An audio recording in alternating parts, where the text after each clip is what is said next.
Sheikh, I must say at the outset that I would never have imagined in my wildest imagination, would have imagined that Allah subhanahu wa ta'ala would have raised a simple person like myself, put me on an arena like this, where I'm in the company of great shuyukh, I'm in a company and people are looking up to my little efforts.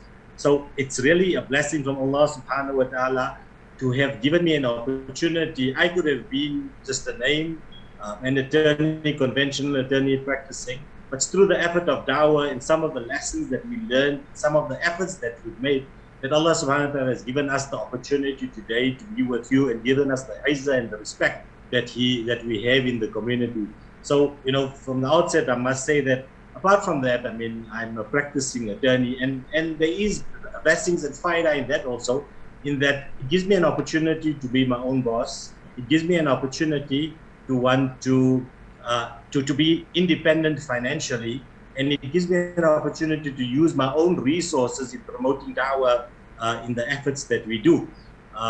We as part of our efforts, and maybe we'll get into discussing this later in the program, is reaching out to non-Muslims, and we have a particular mode and a practice of doing these types of things that we have found to be successful. So practicing in South Africa gives us a unique perspective of interacting with people. It gives us the dynamics of the culture, the religion of the people at the same time. And whatever experience we garner and we obtain in a professional capacity, we are able to use this for the purposes of dawah. So whilst I'm an attorney, I always see myself as being a da'i first and using that as my primary profession. And the opportunity that I have in practicing law means that I am able to use my own resources to promote the work of dawah.